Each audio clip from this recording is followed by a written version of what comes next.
Hello students, welcome to all of you. Student, last class में हम लोग chapter 1 crop production and management में fertiliser and manure का differences वगैरह देखे थे, क्या थे फर्टिलाइजर्स और क्या क्या मैन्योर्स थे। इसे आप लोगों को समझाया गया था। आज हम लोग नया टॉपिक देखेंगे जो है इरिगेशन। ठीक है, एक्चुअली इरिगेशन कहते हैं किसको है, ठीक है ना। इरिगेशन का हिंदी मतलब क्या होता है? सिंचाई, सिंचाई करना, ठीक है ना। तो प्लांट्स को प्रॉपर अमाउंट में क्या चाहिए? वाटर चाहिए, ठीक है ना, मिनरल्स चाहिए, जो भी न्यूट्रिएंट्स चाहिए। तो उसके लिए जो भी न्यूट्रिएंट्स वो सॉइल से लेगा, वो प्रॉपरली उसके हर एक बॉडी पार्ट में पहुंच पाए, उसके लिए उसको किस चीज़ की ज़रूरत पड़ता है? वाटर का, ठीक है। तो वाटर मोस्टली प्लांट्स जो होते हैं वो ग्राउंड वाटर से एब्जॉर्ब कर लेते हैं, ठीक है ना। लेकिन कई बार क्या होता है कि अगर वाटर की कमी होती है अंडरग्राउंड वाटर में, underground in in the soil, तो क्या होता है, वो इतने अमाउंट में जितना उनको वाटर चाहिए उतना वो एब्जॉर्ब नहीं कर पाते। तो क्रॉप, खासकर क्रॉप्स के लिए क्या होता है, हम लोग को अलग से वाटर उनको प्रोवाइड करना पड़ता है, ठीक है। और यही कहलाता है क्या? इरिगेशन, सिंचाई करना, ठीक है। तो अगर एक क्रॉप्स, बहुत क्रॉप्स कब कहेंगे? जब वो किसी बड़े अमाउंट में एक फसल का खेती हो रहा है, ठीक है ना। तो वो क्या कहलाएगा? क्रॉप्स कहलाएगा, ठीक है। और क्रॉप्स को बड़े अमाउंट में वाटर भी प्रोवाइड किया जाता है, ठीक है। तो इस तरह के जो प्रोसेस है इसको क्या बोलते हैं हम लोग? इरिगेशन। ओके, चलिए देखते हैं क्या इसमें कह रहा है। All living beings need water to live. जितना भी लिविंग बींग्स है, जो भी जीव जंतु हैं, सारे को क्या चाहिए? जीने के लिए वाटर का रिक्वायरमेंट है, ठीक है। Water is important for growth, proper growth and development of flowers, fruits and seeds of plant. Water क्या है? इम्पोर्टेंट है किसके लिए? किसी भी चाहे वो प्लांट हो, एनिमल्स हो, सभी के। खासकर यहाँ यहाँ तो बात प्लांट्स की हो रही है, तो हम लोग प्लांट्स पे देखेंगे कि क्या था। कह रहा है कि वाटर जो है प्लांट्स की जो प्रॉपर ग्रोथ है, ठीक है ना, किसका? डेवलपमेंट ऑफ फ्लावर्स, फ्लावर्स का, फ्रूट्स का, ठीक है, और यहाँ तक कि सीड्स के भी, सभी के डेवलपमेंट के लिए वाटर का एक अलग ही रिक्वायरमेंट है, ठीक है ना। Water is absorb by the plant roots. Water कहाँ से एब्जॉर्ब होता है? प्लांट के रूट्स से, ठीक है ना। तो सॉइल से क्या होता है, जो प्लांट है वो अपने रूट्स के जरिए वाटर को एब्जॉर्ब कर लेता है। Along with water minerals and fertilisers are also absorb. कह रहा है कि वाटर के साथ साथ क्या क्या एब्जॉर्ब होते हैं? मिनरल्स और फर्टिलाइजर्स भी। Plants contain nearly 90% of water. क्या मतलब हुआ? प्लांट्स का जो भी कंपोजिशन होता है उसमें से 90% क्या है? उसका वाटर है, ठीक है ना। Water is essential because germination of seeds does not takes place under dry condition. आप लोगों को पहले ही बताया गया था कि सीड्स के जर्मिनेशन के लिए, ठीक है ना, वाटर का रिक्वायरमेंट बहुत ही ज़रूरी है। क्योंकि जब सीड्स जब डॉर्मेंसी पीरियड में होते हैं, जिस टाइम सीड जर्मिनेट नहीं हो रहे होते, जिस टाइम सीड्स को रखा रखा रहता है, तो उस टाइम सीड्स बहुत ही हार्ड होते हैं, ठीक है।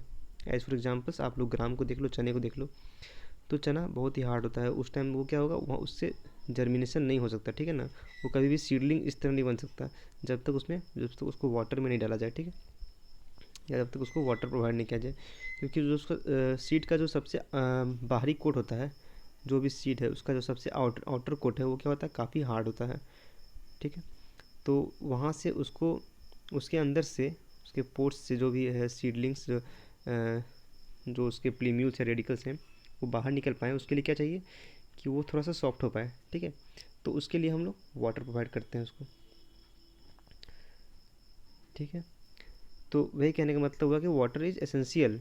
वाटर का बहुत ही ज़रूरत है सीड्स को जर्मिनेट करने के लिए, ठीक है। ड्राई कंडीशन में उसका जर्मिनेशन नहीं हो सकता। Nutrients dissolve in the water gets transported to the, क्या कह रहा है, जो न्यूट्रिएंट्स हैं वो डिजोल्व होते हैं वाटर में और ट्रांसपोर्ट होते हैं कहाँ? Get transported to the each part of the plant. Plant के हर एक पार्ट में उनका ट्रांसपोर्टेशन होता है। Water also protect the crop from both frost and hot air currents. क्या मतलब? फ्रॉस्ट का मतलब होता है जिस टाइम काफ़ी ठंड पड़ती है, ठीक है ना, और हॉट एयर करेंट्स जिस टाइम बहुत गर्म हवा चलती है। तो दोनों समय जो है वाटर एक बहुत ही अच्छा रोल प्ले करता है, क्रॉप जो भी फसल है उसको प्रोटेक्ट करता है। तो बात है कि किस तरह आखिर वो करता है प्रोटेक्ट। पहली बात है कि अगर हम लोग देख ले फ्रॉस्ट में, फ्रॉस्ट कंडीशन मतलब जब काफ़ी ठंड का मौसम है, तो उस टाइम क्या होता है, होता ये है कि देखो जो भी प्लांट्स के लीव्स हैं, ठीक है ना, या फिर जो भी प्लांट का पार्ट है, उस पार्ट में अगर उसके अंदर अगर वाटर भरा है, ठीक है ना, उसके अंदर वाटर है, तो वो क्या एक इंसुलेटर का काम करता है, ठीक है, जो कि वहाँ का हीट को बाहर या फिर अंदर जाने नहीं देता, ठीक है। इससे क्या होता है कि जो मान लो बाहर काफ़ी ठंड है, तो उसका इफेक्ट उस प्लांट के अंदर का जो टेम्परेचर है उस पर नहीं पड़ता, ठीक है ना। कौन रोकता है इसको? वहाँ का वाटर, ठीक है, वो एज ए इंसुलेटर वर्क करता है। उसी तरह हॉट एयर करंट में क्या होता है, जब काफ़ी गर्म हवा चलती है तो उस टाइम क्या होता है कि गर्म हवा जब चलती है तो उस टाइम गर्मी इतना ज़्यादा होता है कि ट्रांसपीरेशन बहुत हाई होता है। ट्रांसपीरेशन क्या होता है? प्लांट्स के हर एक पार्ट से, खासकर लीव्स से, ठीक है ना, लीव्स में क्या होते हैं? स्टोमेटा होते हैं, और वहाँ से क्या होता है? वाटर एवापोरेट होता है, ठीक है ना, बाहर की ओर निकलता है। और प्लांट का जो लीव्स का सरफेस है, उस मान लो ये प्लांट्स के लीव्स के सरफेस हैं, सॉरी, जो प्लांट्स का लीव्स का सरफेस है, ठीक है, तो इस सरफेस से क्या होगा? जो एयर बबल्स होंगे, सॉरी, ये जो एयर बबल्स के रूप में निकलते हैं, जो वाटर का ड्रॉपलेट्स जो बाहर निकलेगा, तो ये ड्रॉपलेट जब जैसे ही बाहर निकलता है और जब इवेपोरेट होता है तो ये क्या करता है? कूलिंग इफेक्ट करता है। हम लोग ये सभी ऑब्जर्व करते हैं कि जब भी, चलो मान लो कि अगर आप कुछ काम कर रहे हो और क्या होता है, आपके बॉडी पे जब पसीना आता है तो स्वेटिंग होने के बाद क्या होता है, वो तुरंत आपको ठंडा प्रोवाइड नहीं करेगा। आप चलो या फिर एक बार स्वेटिंग करो, कोई बहुत सारा काम करो, पसीना आएगा आपको, या फिर जब आप नहा के आते हो उसके तुरंत बाद अब अगर आप फ़ैन चला रहे हो, ठीक है ना, या किसी भी खुले हवा में आ जाओ, तो क्या होता है, वो जो पानी आपके बॉडी के ऊपर है, वो पानी क्या होता है? इवेपोरेट होता है, ठीक है ना। और जैसे वो वाटर का जो ड्रॉपलेट्स है आप लोग आपके बॉडी के ऊपर, वो जब इवेपोरेट होगा, जब हवा में जाएगा, तो उस इवेपोरेशन के कारण क्या होता है? कूलिंग इफेक्ट होता है, ठीक है ना। उसके क्या होता है? आपका बॉडी कूल होता है, ठंडा होता है, ठीक है। हम लोग को जब बुखार होता है हमारे बॉडी में, तो बुखार के वक्त क्या होता है, हमें काफ़ी गर्मी लगती है, हमें पसीना आता है, ठीक है ना। तो बुखार में ठंड क्यों लगता है हम लोग को?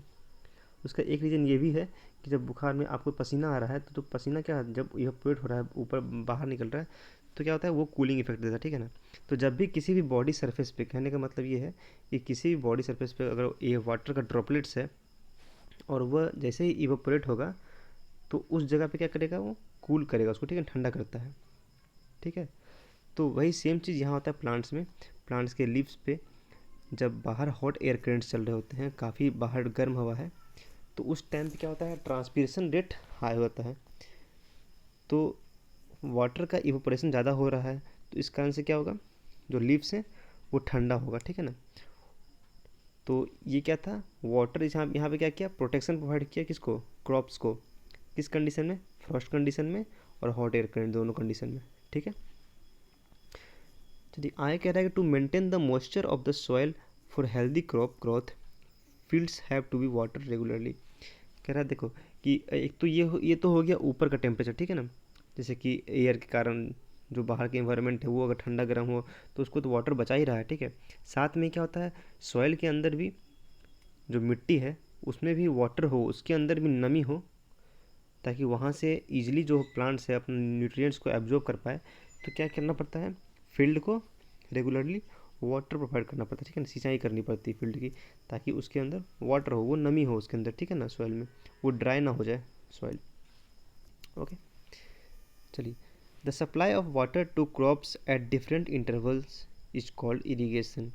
और इसी फसल को वाटर सप्लाई करना, ठीक है ना, रेगुलर इंटरवल पे, चाहे वो हर एक दिन पे हो या कुछ दो दो दिन पे हो, ये हर एक फसल पे डिपेंड करता है कि कौन फसल को कितना वाटर का रिक्वायरमेंट है और कब कब चाहिए, ठीक है ना। मिट्टी पे भी डिपेंड करता है कि वो मिट्टी जिसमें आप फसल लगा रहे हो वो कौन सी मिट्टी है, उसको कितना अमाउंट में वाटर चाहिए, कब कब चाहिए, ठीक है ना। तो एक रेगुलर इंटरवल पे, डिफरेंट इंटरवल पे वाटर का सप्लाई करना क्रॉप्स को क्या कहलाता है? इरीगेशन, ठीक है। The time and frequency of irrigation varies from crop to crop, soil to soil and season to season.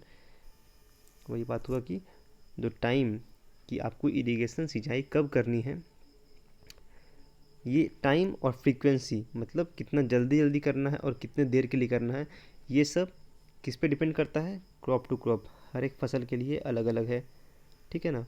चलो गेहूं के लिए मान लो आपको ज़्यादा वाटर देना होगा या धान के लिए और ज़्यादा वाटर देना होगा, ये सब डिपेंड करता है हर एक फसल। कुछ फसल में कम वाटर चाहिए, कुछ फसल में ज़्यादा वाटर चाहिए, कुछ सॉइल को ज़्यादा वाटर चाहिए, कुछ सॉइल को कम वाटर चाहिए। जैसे कि सैंडी सॉइल हो गया। सैंडी सॉइल क्या होता है?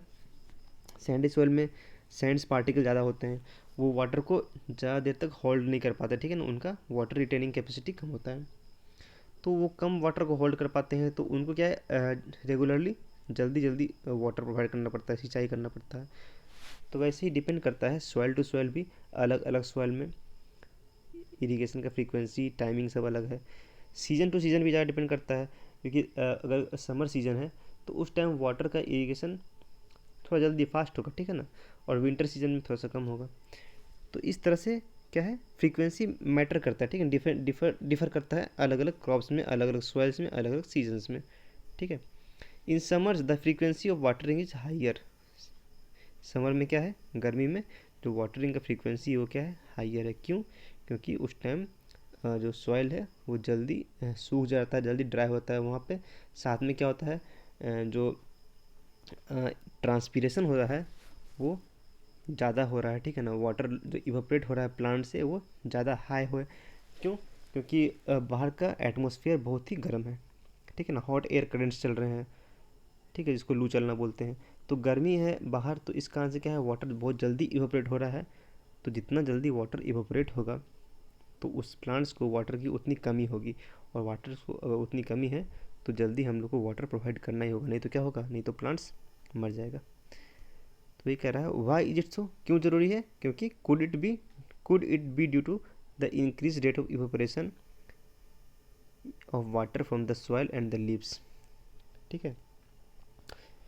क्या इसका रीज़न यही है कि रेट ऑफ इवेपोरेशन वाटर का किसका, सॉइल के अंदर और लीव्स में इंक्रीज होता है? तो इसका आंसर क्या होगा, हाँ।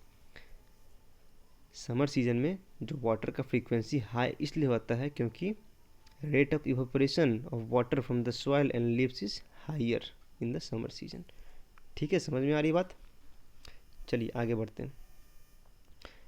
यहाँ पे बूझो क्या बोल रहा है आपको, I am very careful this year about watering the plants. इस ईयर क्या है, इस साल वो प्लांट्स को वाटर प्रोवाइड करने में, मतलब इरिगेशन करने में बहुत ही केयरफुल है। Last summer my plants dried up and died. Last year क्या हुआ था, लास्ट ईयर इसका जो प्लांट्स था वो समर में क्या हुआ था, सूख गया था और मर गया था। ऐसा क्यों हुआ होगा? क्योंकि इसने टाइमली वाटरिंग नहीं की होगी, ठीक है ना, टाइम टू टाइम इरिगेशन नहीं किया होगा, थोड़ा सा इरिगेशन करने में लेट कर दिया होगा, ठीक है ना। तो ऐसे में क्या होगा, अगर लंबे समय तक समर सीजन में अगर वाटर प्रोवाइड नहीं किया जाए तो ऐसे में प्लांट्स के अंदर, उसके लीव्स में या फिर उसके सॉइल में वाटर का कमी आएगा, और उससे क्या होगा, वो मर जाएगा। ये तो समझ में आया आपको कि इरिगेशन क्या होता है, ठीक है ना, इरिगेशन सिंचाई है क्या, ठीक है, और क्यों करते हैं इसको। अब है कि सोर्सेज ऑफ इरिगेशन, जो इरिगेशन करेंगे हम लोग, सिंचाई करेंगे, इसका सोर्स कहाँ है, ठीक है ना,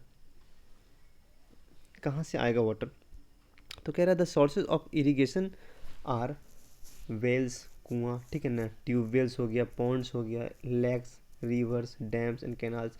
तो जिस जगह पे जिसका जो प्रेजेंट है, किसी के पास किसी जगह कुआं है, किसी के पास पॉन्ड्स है, किसी फसल के आसपास लेक्स है, रिवर्स है, तो लोग एज पर रिक्वायरमेंट और एज पर प्रेजेंस, जहाँ जहाँ जो प्रेजेंट है उसके अनुसार उसका यूज करते हैं, ठीक है ना। तो चलिए आगे नेक्स्ट पेज में आते हैं। ये था आपको कि इरिगेशन क्या था और इरिगेशन के सोर्सेज क्या हैं, ठीक है ना, कहाँ कहाँ से इरिगेशन किया जाता है। नेक्स्ट टॉपिक है आपको इसी में से, इसी इरिगेशन के अंदर, कि traditional methods of irrigation. Irrigation के ट्रेडिशनल मेथड्स क्या क्या हैं। ट्रेडिशनल मेथड मतलब वैसे मेथड्स जो कि सालों पुराना हो, ठीक है ना, बहुत टाइम से चलते आ रहा है। तो सिंचाई खेती तो जानते हो वो कई सालों पुराना है, हज़ारों लाखों साल पुराना है, जैसे क्या बोलते हैं, खेती करना। तो उस टाइम से इरिगेशन हो रहा है, और उस टाइम से कौन कौन सा मेथड्स यूज किया जा रहा है इरिगेशन में, उस मेथड क्या बोलते हैं, ट्रेडिशनल मेथड्स। कह रहा है the water available in wells, lakes and canal is lifted up by different methods in different regions for taking it to the fields. जो भी वाटर प्रेजेंट होता है लेक्स में, कैनाल्स में, वेल्स में, या जो भी आपके पास मतलब जो फसल है उसके पास जो आसपास जो भी प्रेजेंट होगा सोर्स ऑफ वाटर, वहाँ से निकाला जाता है वाटर को। कहाँ से, कैसे, डिफरेंट मेथड्स से, ठीक है, अलग अलग मेथड्स निकाला जाता है, अलग अलग रीजन्स में, ठीक है, for taking it to fields, और वहाँ से फील्ड्स में मतलब जहाँ पे फसल लगाया गया है वहाँ लेके जाया जाता है। कह रहा है कैटल और human labour is used in these methods, इस मेथड में किसका यूज होता है, कैटल्स का, ठीक है, जो भी मोस्टली लोग क्या यूज़ करते थे, बैल, ठीक है। तो जो कैटल हैं या फिर ह्यूमन लेबर, इंसान खुद से मतलब इस मेथड यूज़ करते थे, ठीक है। So these methods are cheaper but less efficient, तो इस कारण से क्या था, ये मेथड्स सस्ता तो था, ठीक है ना, लेकिन क्या था, लेस एफिशिएंट, मतलब उतना ज़्यादा रिजल्ट नहीं मिलता था, क्योंकि यहाँ पे क्या है, कैटल्स और ह्यूमन लेबर, क्योंकि देखो किसी भी वर्क को करने में अगर हम लोग किसी टेक्नोलॉजी, किसी मशीन का सहायता लेंगे तो वो ऑब्वियसली क्या है, ह्यूमन लेबर से less efficient, sorry human labour से ज़्यादा एफिशिएंट होगा मशीन, ठीक है। तो लेकिन उस टाइम पे उतना टेक्नोलॉजी नहीं था, उतने मशीन्स नहीं थे, तो क्या थे, कैटल्स या फिर ह्यूमन लेबर का यूज़ करते थे, ठीक है ना। तो देखते हैं आखिर वो ट्रेडिशनल वेज क्या क्या थे। पहला क्या है, मोट, मतलब पुली सिस्टम। इसमें क्या होता था, लोग इस तरह से आप देख रहे हो फिगर में कि वेल्स में क्या लगा दिया गया, यहाँ पे पुली लगा दिया गया, और यहाँ से आसानी से इसको खींच करके, जब रोप को खींचोगे तो ये जो इस बाल्टी में या जो भी है, ये आपका बकेट टाइप का इसके अंदर लगा होता रहती है, ये उसको आपको ज़्यादा ताकत नहीं लगेगा निकालने में, ईजिली आप निकाल सकते हो वाटर, ठीक है। दूसरा था आपको चेन पंप, ठीक है। चेन पंप में क्या है, वो भी इसी तरह का है। इसमें क्या था कि आपको इसी में बकेट लगा दिया जाता था और इसको इधर से पुल किया जाता था, और जैसे एक साथ आएगा तो वाटर अपने आप बाहर निकल जाएगा, जो कि एक मान लो ये आपको एक पैसेज प्रोवाइड किया गया ताकि यहाँ से वाटर फील्ड में सीधा आ जाए, ठीक है। थर्ड है आपको क्या, ढेकली कहते हैं, ठीक है। ये भी एक वे था, ट्रेडिशनल वे था। इसमें इस जगह पे आप देख सकते हो, यहाँ पे एक हैवी मास लगा दिया गया है, ठीक है, ताकि इस लोड के कारण जब मान लो ये यहाँ पे वाटर नहीं होगा तो क्या होगा, ये कुछ इस तरह का शेप में आ जाएगा और इसका बकेट चला जाएगा अंदर, ठीक है ना। तो ऐसे में क्या होगा कि इस जगह पे हैवी लोड है, तो इसमें क्या हुआ, ये अपने आप हैवी लोड होने के कारण क्या होगा, ये इसको नीचे की ओर पुश करेगा, और ये नीचे जैसे पुश करेगा तो ये इस कंडीशन में आ जाएगा जैसा कि आपको फिगर दिखाया जा रहा है, और बकेट अपने आप भरा हुआ बाल्टी ऊपर आ जाएगा, ठीक है। और फोर्थ है आपको राहत और लीवर सिस्टम, ठीक है। इसमें क्या होता था, इसमें भी कुछ इस तरह के कैटल को यूज करते थे, ठीक है। इस वे में कैटल को घुमाया जाता था, ये गोल गोल इसमें घूमते थे, और साथ में क्या था, यहाँ से इसको इस अंदर से अटैच किया जाता था, ठीक है। और जैसे जैसे ये कैटल इसके चारों तरफ गोल गोल घूमता था, तो होता ये था कि ये इस डायरेक्शन में, मतलब इस तरह से राउंड घूमता था, ठीक है ना। और ऐसे क्या होगा, चलो, तो ये कैटल्स इस तरह जैसे मूव कर रहा है राउंड राउंड, तो साथ में क्या होगा, इसके अंदर से ये अटैच्ड है, और ये भी जो देख रहे हो सारा बहुत सारा बकेट लगा है, ये राउंड राउंड घूमता है और वाटर अपने आप आता है। तो ये सब मोस्टली क्या है, ये सब ट्रेडिशनल वेज थे, इसलिए ताकि वाटर को निकाला जा सके और सिंचाई के लिए यूज किया जा सके, ठीक है।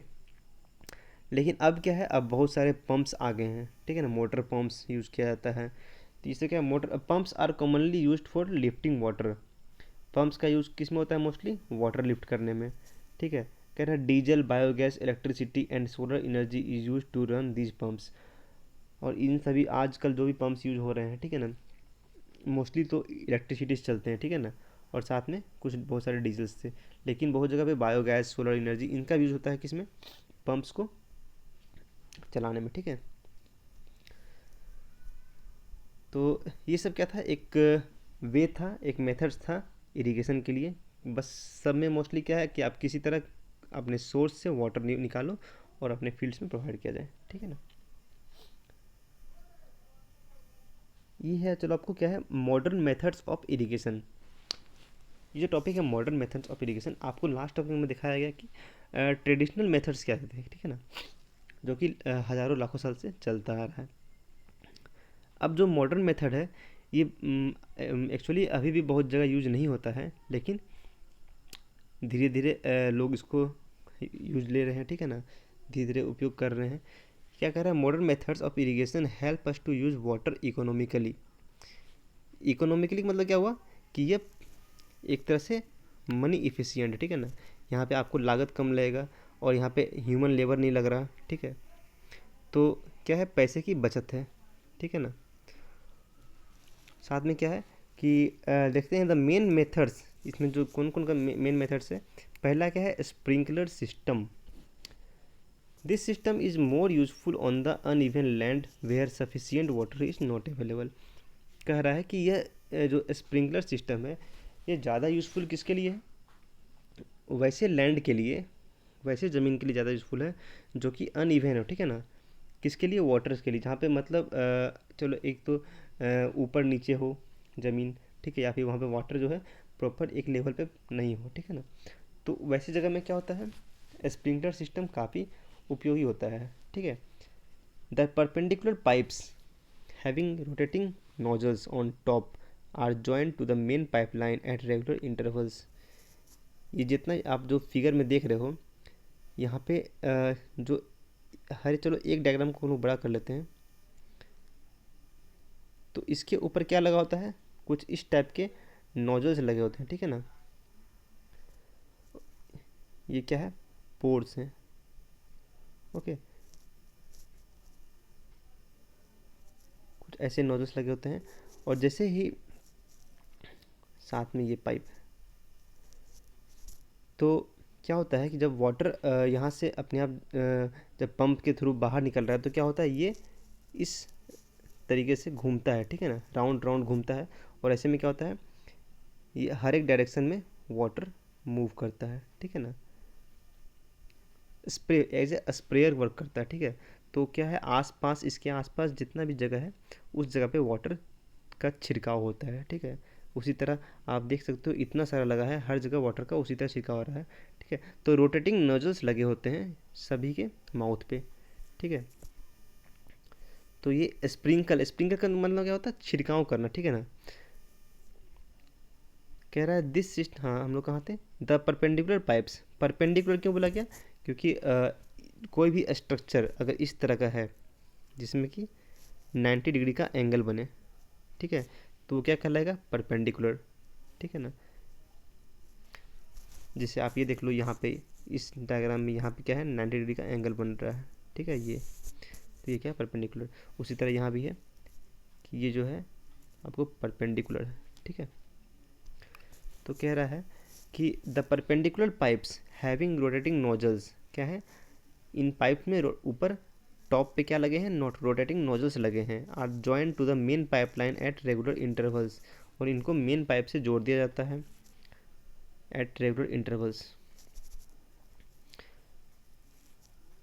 When water is allowed to flow through the main pipe under the pressure with the help of a pump, it escapes from the rotating nozzles। जब मेन पाइप से वाटर को मूव करने के लिए दिया जाता है, जब यहाँ से मेन पाइप से वाटर मूव करते हैं तो क्या होता है, सारे वाटर में, सारे पाइप्स में वाटर अपने आप जा रहा है, ठीक है ना, और ये रोटेटिंग नोजल से वाटर अपने आप बाहर निकलते हैं, ठीक है। It gets sprinkle on the crop as as if it is raining. जिस तरह बारिश होती है बिल्कुल उसी तरह सेम ये क्या होता है, क्रॉप पे स्प्रिंकल करता है, मतलब वाटर का छिड़काव होता है, ठीक है, जैसे कि मानो बारिश हो रही हो। Sprinkler is very useful for Sandy soil. कह रहा है सैंडी सॉइल के लिए स्प्रिंकलर काफ़ी उपयोगी हैं, क्यों, क्योंकि सैंडी सॉइल काफ़ी कम वाटर को रिटेन करता है, वाटर को होल्डिंग कैपेसिटी इसके अंदर क्या है, कम है, तो इसको क्या है, जल्दी जल्दी बहुत बार मतलब कहने का मतलब है रेगुलर इंटरवल पे और फास्टली क्या करना पड़ता है, वाटर प्रोवाइड करना पड़ता है, ठीक है। चलिए नेक्स्ट क्या है, ड्रिप सिस्टम। कह रहा है in this system the water falls drop by drop just at position of the roots. मतलब रूट्स की जो पोजीशन है बिल्कुल वहाँ पे ड्रॉप बाय ड्रॉप प्रोवाइड किया था। जैसे अब देखो ये फिगर में ये रहा मोटर, और साथ में जब यहाँ से वाटर निकलेगा तो क्या होगा, ये हर एक क्रॉप्स के पास क्या है, इसका पाइप लगा हुआ है, ठीक है ना।